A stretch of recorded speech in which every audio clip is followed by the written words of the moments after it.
Cool. Good morning, everybody. We're just getting settled in here. Hopefully, everybody has joined the Zoom meeting so that you can see the presentation. We'll just get started here a couple more minutes.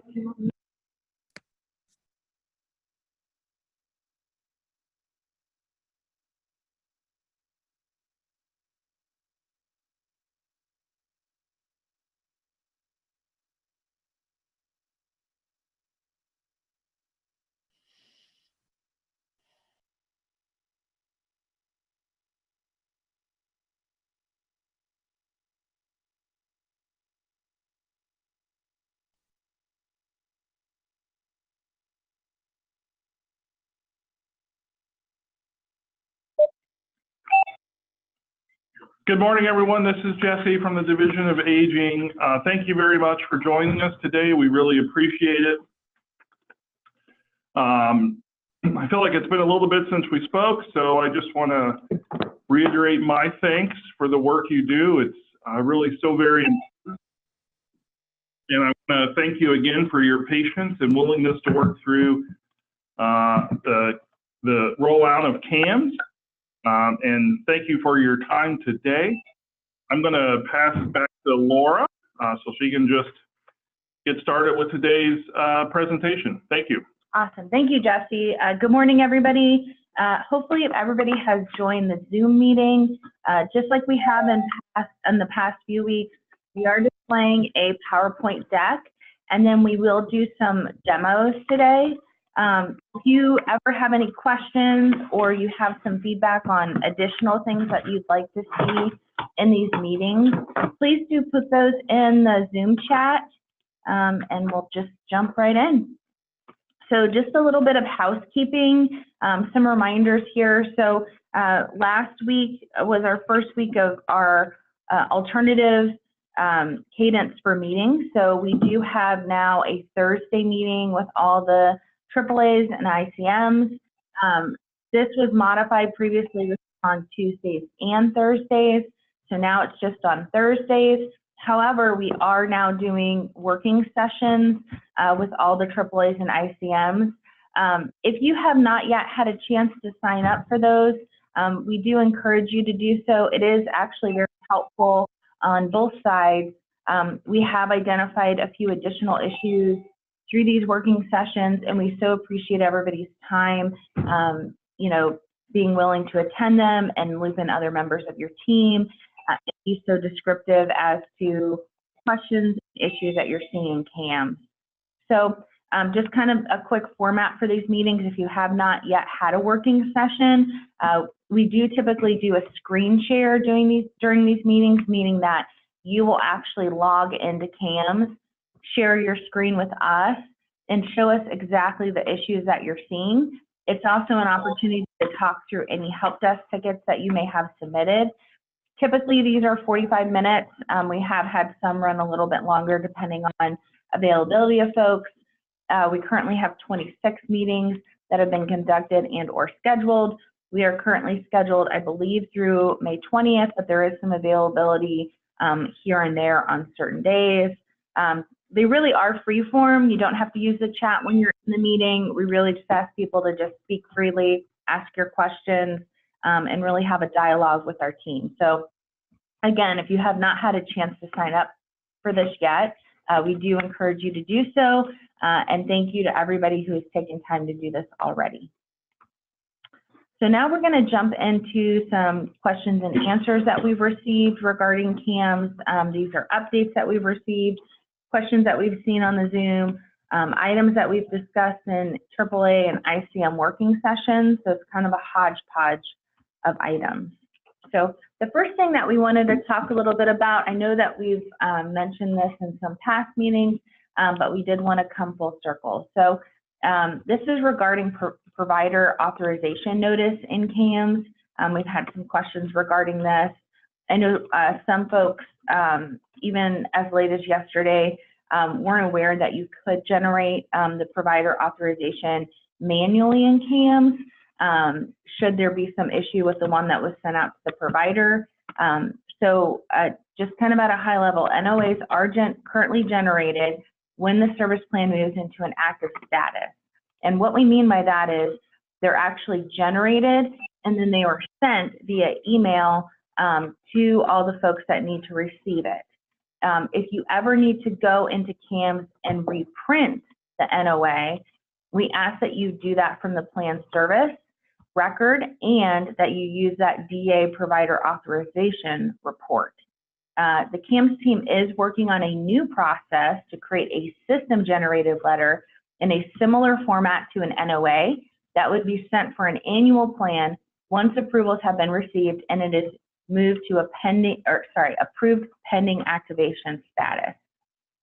Really what we mean by this is some of you have brought up on the AAA ICM working sessions that we have that there are times that you will need the NOA before the plan might actually be active. And the way that CAMS currently works is that NOA is not generated until the plan goes into an active status. So our team is working on essentially a way for you or for the system to generate a letter that can be provided to providers ahead of the plan actually going into active status. So hopefully this will help as you work with providers and assure them that the services that you're actually planning for are valid services. So we did also want to note that we have made a few updates to the provider authorization notice. So again, that's that report that you run off of the plan service record in CAMS. So just high-level updates. One, the funding source has been added to that report. Two, we've also added the RID based on feedback from all of you. Three, the current units and current costs are now displaying correctly in the service units table. I know in the CAMS working session, we've seen a couple of instances of January 2020 showing as 0. If you're seeing this, if you could just put in a help desk ticket and then put your number, the help desk ticket number, if you've already done that, or you do it while we're on this call, if you could just put that in the chat so that we can look at those specific instances, it's a huge help to us. The fourth item is that the service units table has been filtered appropriately to only display the correct months associated with the plan service. The service units table now displays the associated provider rather than the name of the care manager tied to the service plan. So if you remember, it was listing for each grouping of services the care manager and not the provider. And then the last update is that the correct provider address is now populated at the top of the letter. If you do have additional feedback regarding the provider authorization notice or questions regarding the updates that the team is currently making regarding creating a system-generated letter that's in a similar format to the NOA that you can send out before the plan is in an active status, please do let us know in the chat. The next item that we wanted to talk a little bit about is emails to providers or provider emails.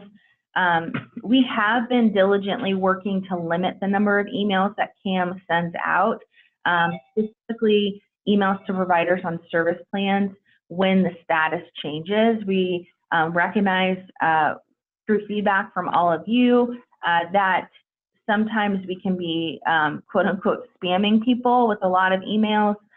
So we did want to let you know that starting now, providers will only receive emails on the following service plan status changes. Those include active, interrupted, and terminated. So please let us know if there's any questions regarding this. We did also want to talk a little bit about changes to the SWAT process. Specifically, the Division of Aging has been examining SWAT management, including how those are assigned and utilized by DFR and how DA tracks these for internal purposes. Through the process of doing all of this requirements gathering and talking with different folks, we did find that DFR is not using waiver SWAT to determine financial eligibility. DFR receives information about the waiver type, meaning AD, TBI, CIH, FSW, and the waiver status, meaning active or terminated. The result of the discovery has led the division to change their process to no longer show the actual slot in CAMS under the individual. And we recognize that this is a change, which is why we wanted to just walk through this. So we'll no longer show the actual slot in CAMS under the individual. The slots will be auto-assigned when a DA care management consultant completes the Tier 2 process. The division care management team will continue to monitor slots every month and track our slot counts in relation to the CMS expectations. The slot not being transparent will not and has not changed the DFR Medicaid application process or how the division monitors the 120-day slot process. If a CM or OC receives correspondence from the DFR that the waiver is not showing, then please submit a Helpdesk ticket. A Division of Aging staff person receives these tickets to review and intend to resolve those tickets. So if you have any questions about this slot process, please do put those in the chat. We will also, as always, send out a copy of this presentation as well as a recording of it. And we will include some details today in our OCM and our daily communication. So if you have additional questions regarding this, please do put those in the chat. The next item that we wanted to walk through is the changing of providers on a planned service mid-month. We have received some questions regarding this. So in order to change providers on a planned service mid-month, we ask that you please follow the steps listed below. So the first step being that the care manager should clone the service plan for update. When you do select the option to clone, you then will select the update button. The next item is the care manager would then update the plan service to the old provider to zero out the units for the months going forward. Then the care manager adds the new plan service to the new provider and adds units going forward to the new provider. And then the care manager should submit that service plan. So please let us know if there's any questions regarding this process in the chat. And again, we'll provide all this content to all of you. The next item that we wanted to talk about is the plan service extensions. It does appear that auto extensions are not working properly within CAMS. We did find this issue through the working sessions that we've had with all of you. So again, thank you for that. We are currently working on a fix. It's being reviewed and it's scheduled to be implemented by the end of May. And in the interim, so we did want to provide an interim solution, knowing that we have a few weeks here till the end of May. So please clone the service plan affected and then update it. And then the DA will continue to review and approve those and provide feedback as needed. So again, if there's any questions regarding this, please do put those in the chat. The next item that we wanted to address was the PCMT workaround. So we did talk about this a little bit last week and noticed that there were some questions. So we're hoping to just clarify what we had talked about last week. And if you do have additional questions, please do put those in the chat. So DA policy and business requirements do not require a PCMT assessment to be completed for Title III and SSBG on a quarterly basis, so they do not. Currently, CAMS is requiring these assessments on a quarterly basis, so there is a little bit of a mismatch there.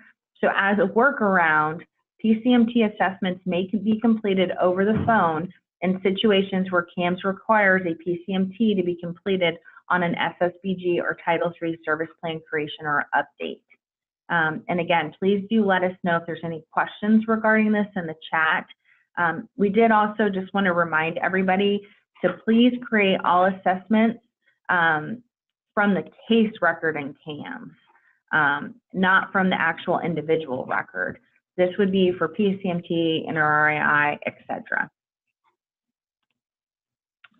The next item that we wanted to walk through is eligibility and choice funding. We are seeing scenarios where choice funding is not showing up in the eligibility determination, and we are continuing to investigate this item. Some of you have already done this, but please continue to submit your help desk tickets for when you see discrepancies, and hopefully this will help us in recreating the issue and resolving it. And please let us know if you have any specific questions regarding it. So now we're going to walk through a few demonstration items. We just need to change the computer that's displaying, so you'll probably have about 60 seconds of silence while we get that all switched over.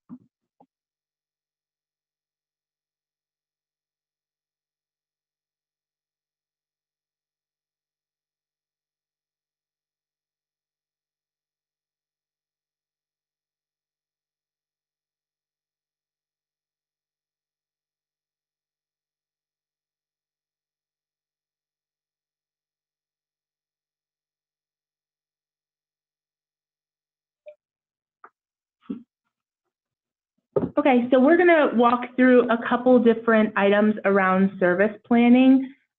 First item that we're going to discuss are RSA services and just how to add an RSA service to a service plan. So I'm on an existing service plan in one of our test environments, so ignore some of the things that might not make sense on this. But to add an RSA service like any other service, you would go down here to Plan Services and hit the plus sign. And in this case, I'm going to go ahead and add an environmental mod to this. So I'm going to start by choosing the service. Once you choose that service, you'll see that you'll get an RSA type drop-down list that gives you the different types of RSAs that you could do. In this case, I'm going to go ahead and choose bathroom modification. You'll also see this modification unit field. This is a field that only pops up for RSAs. Typically, you're used to seeing a grid down below for other types of service where you would put units in for each month. Since this is a modification service, it's just going to ask me for my modification units here. I'll go ahead and add a funding source. We only have some sample providers set up, so I'm actually going to change the county. I know you probably don't change the county all that often on your plan services. And then from there, once you set up the service, funding source, and county, it'll filter a list of providers that are available to choose from. In this case, I'm going to go ahead and choose provider 5, nicely named. And you'll notice that I have one more required field, which is the starting rate. So this would be the rate that they're going to do the bathroom modification for. We're going to come back and talk more about that field in just a second, but I'm going to go ahead and populate a value here and hit save.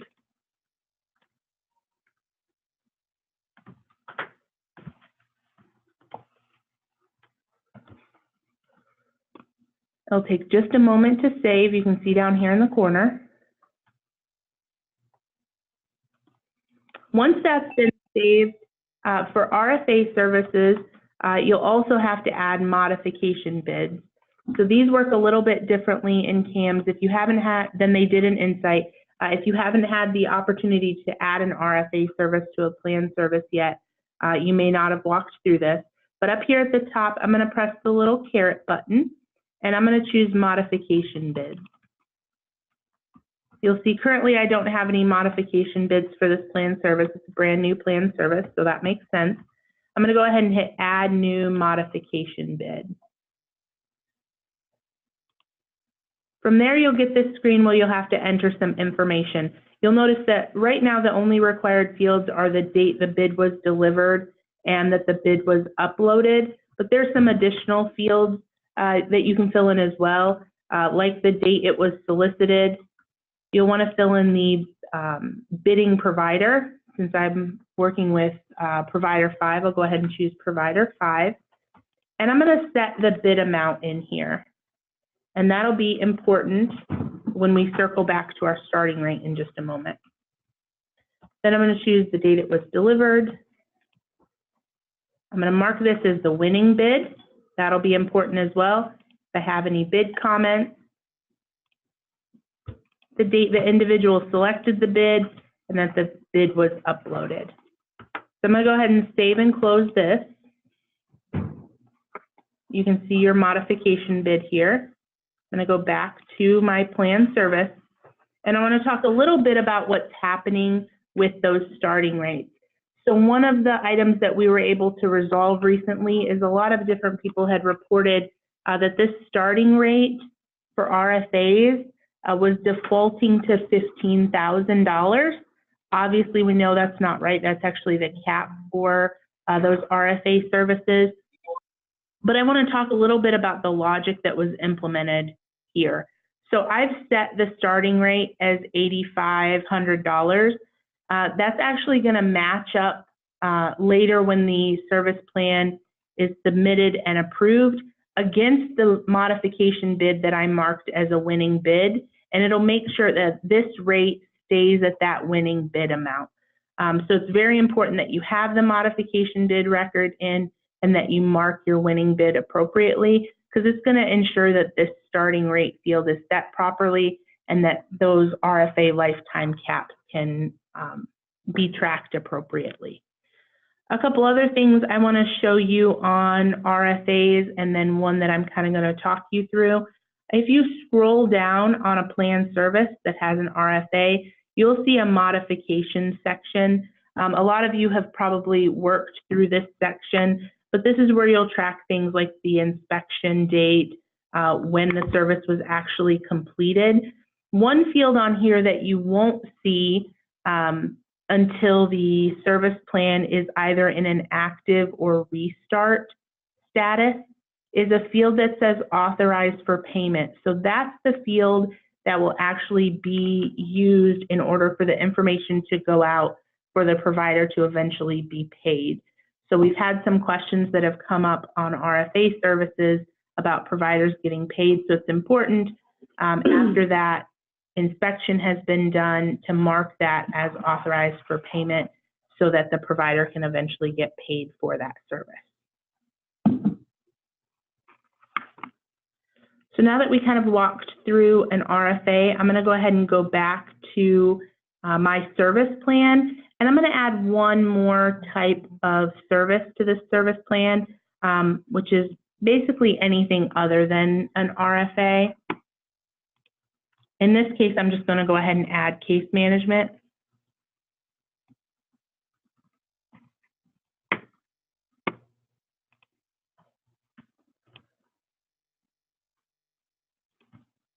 And I'm going to go ahead and set my provider. And I'm going to save this record. Make it a little bigger for us. You'll notice that when you first save the record, you might get this yellow bar up here, disappears pretty quickly, but it says there's a rule that was executed. What that did is set the starting rate field. After that is where I'm able to set the starting rate option, and then it automatically populates in the starting rate. It's important for these services that aren't RFA services to ensure that we have a service rate option, and a starting rate, all three populated. We've come across several tickets where we've had issues getting plans activated because all of those fields aren't filled in. Those are actually needed behind the scenes to generate things like provider authorizations and things like that. So it's important to make sure that all of those are populated. We're actually going to be working through resolutions of several tickets that we've run into where there aren't either service rate options, or starting rates populated. Typically, once you submit a service plan, those fields get locked for editing. We're going to be sending out a list to all of your areas of plan services that need to have that data filled in. Unfortunately, we don't know what data should go in those fields because we don't know the rates that should be on there. So we'll be sending a list out and making sure that those fields are unlocked so that you guys can go ahead and get those populated. I'm going to hand it back over to Laura, so you might see your screen go dark for just a minute. We'll be right back.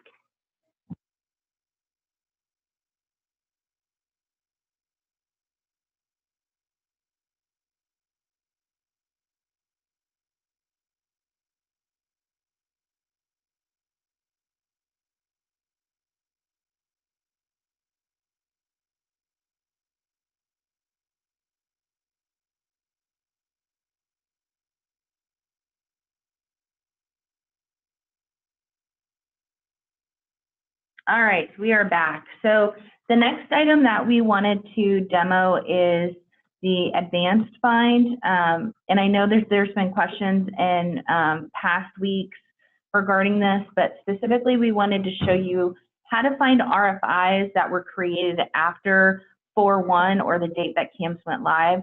So we have seen an issue where that list that you're seeing, and we'll show this here in a second, the list that you're seeing of all the RFIs that need attention, essentially, that those are also including RFIs that you had created in Insight. And essentially, when we migrated those over, I don't know that they all got marked that they had been responded to. So we did want to show you how to filter down that list so that you can only see the RFIs that need to be responded to. We are working on a fix for that view, but we wanted to fast track this a bit and show you all how to do it in CAMS.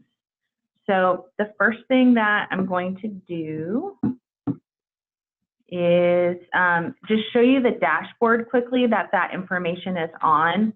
So if I click on the Microsoft Dynamics CRM button, that will take me to my home page of all my dashboards. The last dashboard I was on was the DA Field Care Manager dashboard. And I can see on this dashboard that it does have that list of my plan RFIs due within 11 days. So I can actually find this view through the advanced find and then narrow it so that it's only pulling in those RFIs that were created after CAMS went live. So the first thing that I'm going to do is I'm going to go up here to the advanced find, click on that. It will open up a brand new screen. The next thing that I'm going to do is I'm going to figure out what record type I'm looking for. I've already done this one, so the guesswork has been taken out of it. But essentially, I'm going to scroll down to Plan RFI and select that. And you'll see, once I select the Plan RFI, if I go over to the Saved Views and then click the little drop down, I can now see that view that's on my dashboard over here. So over here, it's saying my plan RFI is due within 11 days. And then in my advanced find, I've now found my plan RFI is due within 11 days. So I don't have any plan RFIs due within 11 days, so I'm going to click all plan RFIs due within 11 days. So again, here's the criteria on that view. It's essentially looking for those with a due date within the next 11 days. And then I'm going to select the created on field. And then I want to change this. So right now it wants me to say created on and a date. I want it created on or after 4/1. So I've selected the on or after, and then I'm going to find 4/1. And then if I click results, there may not be any RFIs created after that date. There were not. I'm in a test environment, but if you were in your environment, you could see the ones that were assigned. And right now I'm looking at all. If you had changed this to my plan RFIs due within 11 days, you would just see yours. And you can add other criteria if you want. Again, you can also change the columns. So if I edit the columns here, it'll take just a moment to pop up. You can see right now it's sorting those so that the first column is the plan RFI ID. I then have the due date, which I can tell by this little caret is being sorted on. I have a link to the individual. I have the service plan, the notification sent date, the status, and the owner of the record. We have received some feedback that it would be helpful at times, and I think really all the time, to see the last name and first name of the individual rather than just looking at the first name of the individual. So I did just want to kind of show you quickly while we're on this screen. If you click on Add Columns, and then I change this to, should be on the service plan. I may have just painted myself in a corner, but we will find out. Nope, not there. Yeah, I may not be able to do that from here. Do a view from service plan. Oh. You have to do it from service plan is what you're saying. Yeah, there's no direct relationship. Yeah, between unfortunately, you CaMSS and can't add it on this screen, but I will show you how to add it from another screen. So this is the fun part about advanced find. So sometimes you're going to get in here and there could be a situation where, like for this view and specifically, and I'll click results so you can kind of, well, you can't see, but this is just going to show you the link to the individual, but I'm not able to actually pull up all the fields that are in CAMS for individuals. I will tell you this, because it can be a little bit specific when you're pulling your advanced find, if you ever do have a question, I would, one, bring those to your working sessions because we can sometimes give you some tips and advice for pulling that data. Two, if you're having specific advanced finds that you'd like to see, please do put those in the chat. And then three, you always have the option to put in a help desk ticket for help with a view. We're happy to do that, and that's good advice for us on system views. So hopefully this is helpful in showing you how to see RFIs that were created after CAMS went live, in case you are seeing all the ones from Insight as well. I'm going to leave this. Let's go back to our cheat sheet. So the next thing that we have is record administration and accessing the audit log in CAMS. So we have received some questions on both. So the first thing that I'll show you is just how to get to that record administration. You'll actually see that on a lot of different types of records in CAMS. So if I go to individuals and then service plan, and I just open one up, and then I scroll, it's always going to be at the bottom. So if I just scroll my record down, and I go all the way to the bottom, then I can see the record administration right here. And if I click that little caret, then I can actually see all the details associated with this record. So I can see who the owner of the record is, who it was created by, when the record was created.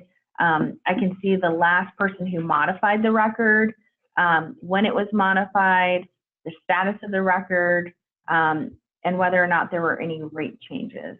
So just kind of an FYI, this record administration does have a lot of helpful information regarding each record in CAMS. If there's anything else you want to add, Stacy? Did you want to show the audit log, Chris? Yeah, so the next thing that I'd like to walk through is how to see the audit log in CAMS. We don't have that turned on in all the areas in our, oh, we do. We do have it turned on in our test environment in CAMS. So in CAMS, so I showed you the record administration. I think most of you know that if you click the little caret next to the service plan name up here, it will show you all the related records to that specific record. So one of the options, and you may or may not have already clicked on this, is the audit history.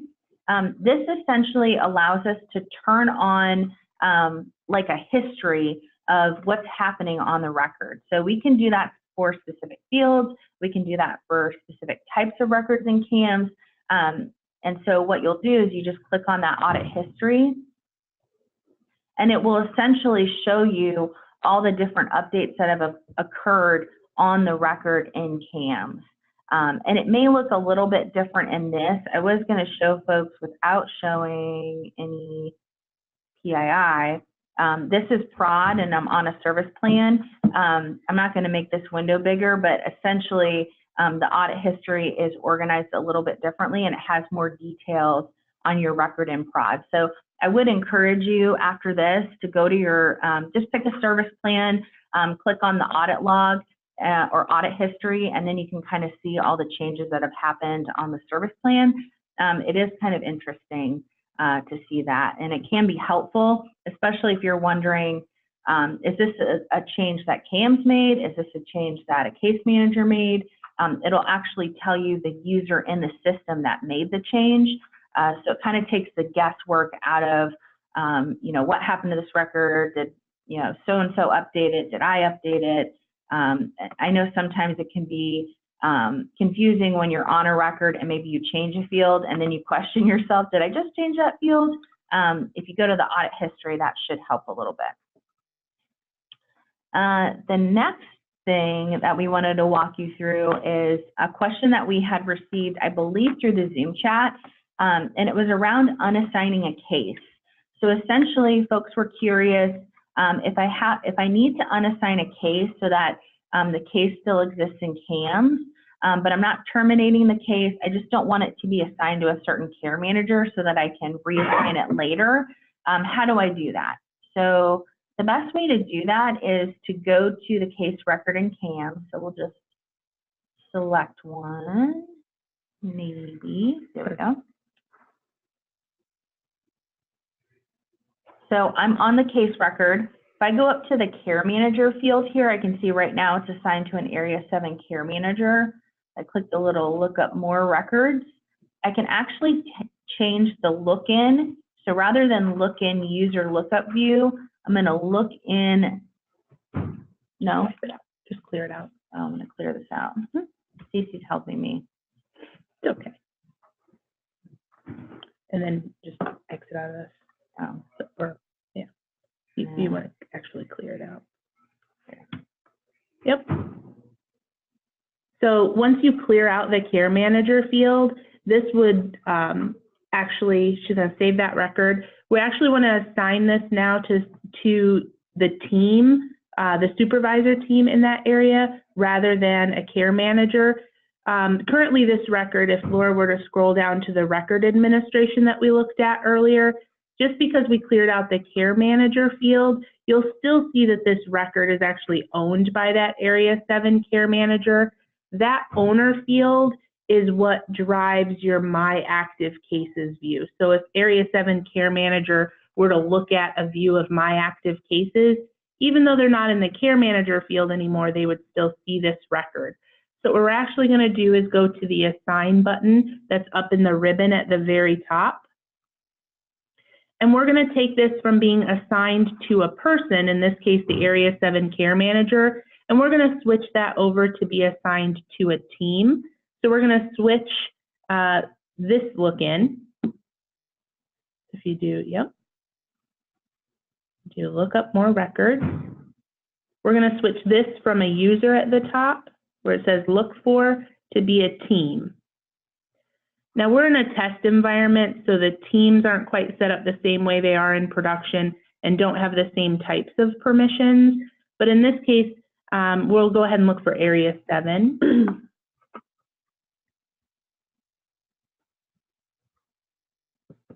And we see there's an Area 7 team. In production, you're going to choose the Area 7 supervisor team. So go ahead and select that and hit Add, and then hit Assign. She might get an error message. I don't know if in our test environment that team has permissions to own this record or not, but in production, those supervisor teams do have permissions to own cases. It worked. It did. They do Thank have permissions. Stacey. No problem.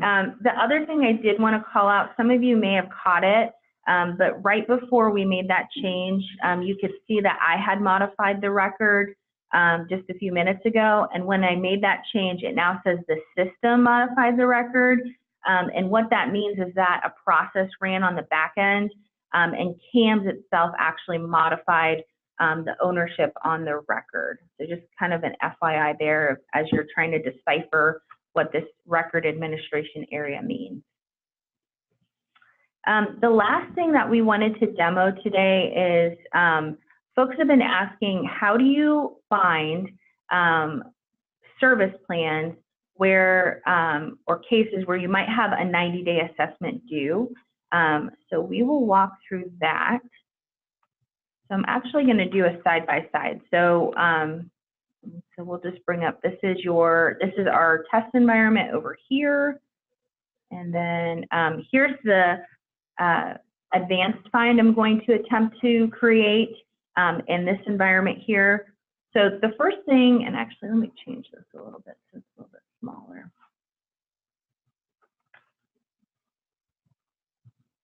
There we go. Well, maybe. There we go. Looks a little bit better. Okay, so we have our advanced find over here. The first thing, and this is where one, it's helpful to start out with existing views in CAMS. So again, I will always encourage you to please use an existing system view when you're creating your own view, because you're going to get some filtering and some columns in that view that you won't have to recreate. You can always go into a view and edit it. It's a little bit more difficult to create from scratch. It's kind of like when somebody writes something and they want you to review like an email. It's much easier to like review an email and edit it than it is to write something completely fresh. So the first thing I'm going to do is I'm going to look for service plans. So I'm going to scroll down here. I'm going to find my service plans entity in CAMS. I'm going to click on that. I'm then going to use the service plan active view. You'll notice when we do these demos, a lot of times we use that same view. The reason being is that it's a very simple view. It only has one criteria on it, which is that the status of the service plan is active. And it also already has several columns that you are probably going to want anyway when you're looking at a view of that nature, meaning it already has the service plan ID, the individual, the division plan type, the plan start date, end date, and plan status. So it's a good baseline view to start with. Now I'm just going to start to add my criteria to this view. So again, I'm looking at service plans that are active. And then you'll see the next item that I want to select is for the owning team. So there's actually two groupings of field names when you select the little drop-down caret. So the first one is going to be the fields that are on the actual service plan. So that's what these all are. I'm trying not to scroll too fast just so you can kind of see what I'm doing here. And then the next grouping of fields that you're going to see are fields that are on related records, meaning that, you know, when you're on a service plan, there's records related to the service plan that might be on the plan service. Because if you remember in CAMS, you get to the plan service from that service plan record. Similarly, on an individual, you would get to their case record from an individual record. So you can kind of see how all these things are related by the way that you navigate within CAMS. So now I'm going to find the owning team field, which is right here. I'm doing this for a specific area, but for you, you could do it by a specific individual. So like, let's say you just wanted it for a specific care manager. You could say owning user and then click a member of your team. I'm just going to do it for an overall owning team because I can see everything across the system. But again, you could just do, and maybe we'll just do that for this example. You can say owning user. And then I will select I'll scroll down. I can find user here. The user within the system equals, and right now it's current user, and you could do equals, and then you could find that user within CAMS. So like, let's say, I wonder if Stacy's in here. Are you in here, Stacy? Oh, yeah, I found you. I am. I'll add that.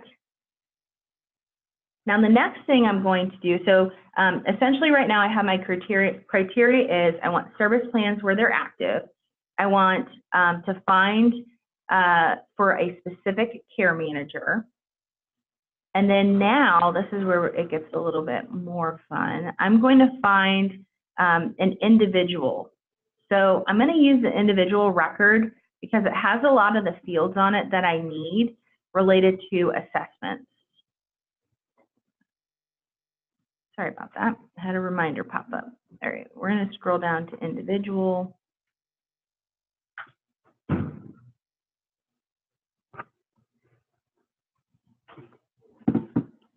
Oh, sorry. I kept scrolling. Here. So mesmerized. I know. It is pretty mesmerizing. Actually, I think I can just go to assessment directly. Mm-hmm.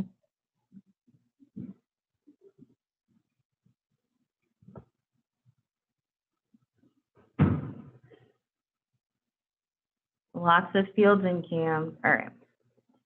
And now, what are the results? Assessment. No?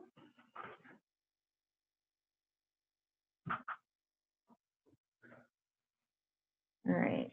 Hold for just 1 second.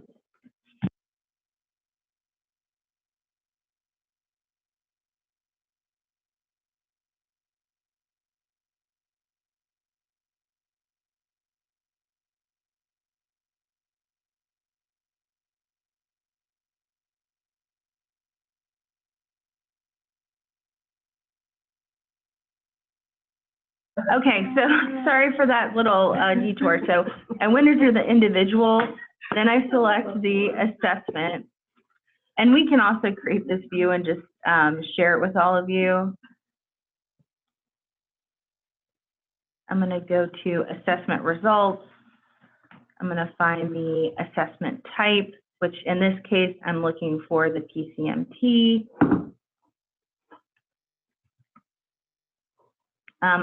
Just a quick specification, I do want the assessment as a category, not the work code. So I'm going to select that. And then we're at the end. I hope people are excited. So then I'm going to click on the assessment date, and I can change if it's had an assessment date older than X months. So essentially, if I'm wanting to see service plans for which I had an assessment on it that's older than 2 months, so that's what I'm doing here, then I can essentially just write 2 there. And then I'm not going to get any results because I don't have those records in this test environment, but if I click results, oh, actually I do. Look at that. Then I'm going to pull up anything that had an assessment tied to the service plan that's older than 2 months. So hopefully that's helpful. I did also want to call out, I know earlier we were trying to show how to put in a first name, last name for an individual. You can do it from this advanced find because you can actually find the individual on this within the record type list. So if I click on individual and I go down and I find first name and last name, we're scrolling, so I click first name, and then I can go down and find last name and say okay.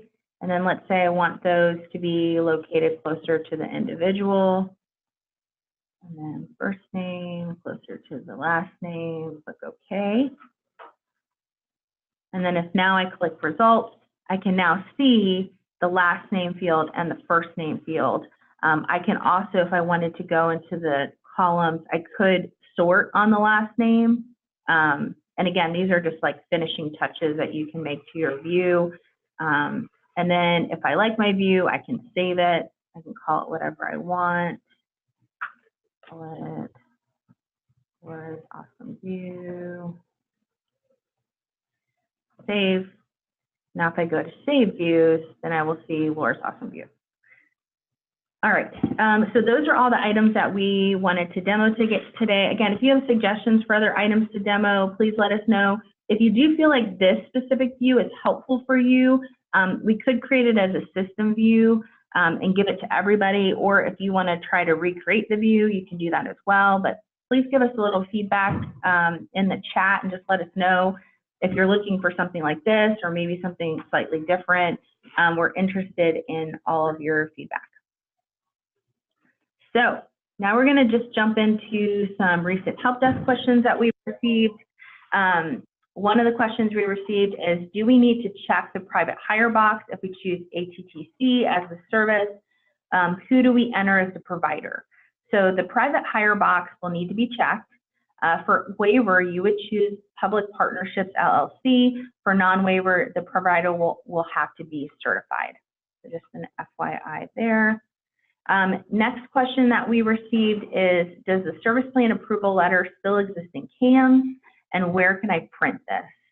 So the service plan approvals, also known as the Notice of Authorizations, NOA, can be accessed in the related documents section where the specific service plan record exists. So When we say related documents, if we're on a service plan, there we go. I can scroll down and where's my related? There we go.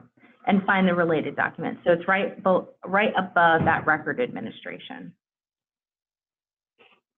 Go back.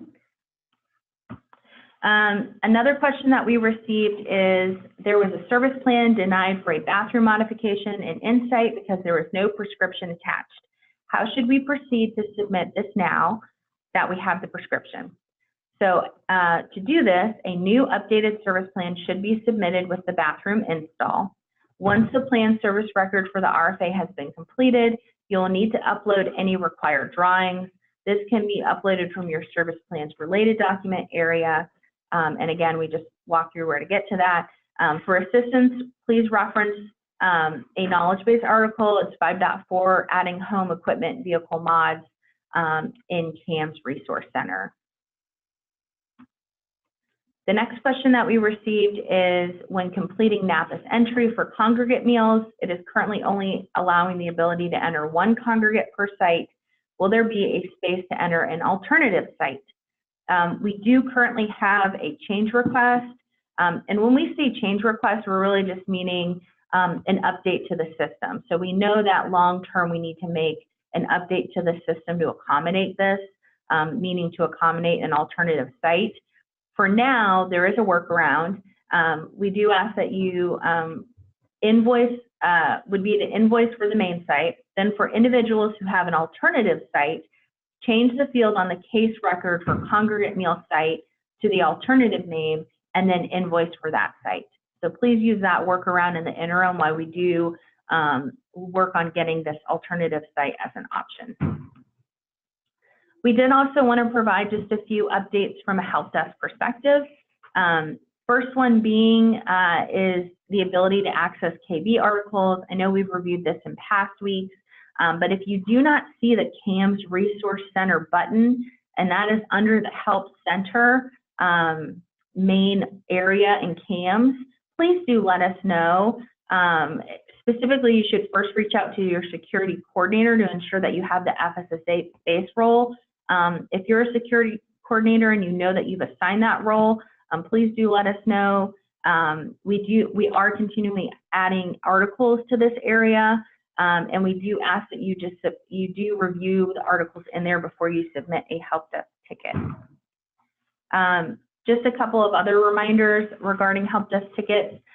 Please do make sure that you are consistently reviewing tickets. Currently, there's 88 tickets in the waiting on customer status. We have started to send emails directly to folks to try to get feedback on these 88 tickets. And then we did want to just remind people to please use the help desk URL that we've included in this presentation when you're submitting a help desk ticket. This will help to make sure that it's associated with the correct area of CAMS and that we can escalate it accordingly. So just a quick recap, we will have another meeting next Thursday. We'll send that out shortly. Thank you so much to everybody who has engaged in a working session thus far. We so appreciate all your time. And if you haven't yet signed up, we do encourage you to do so. We'll leave the Zoom chat open here for about 5 more minutes if you have any additional follow-on questions. And thank you all for your time today.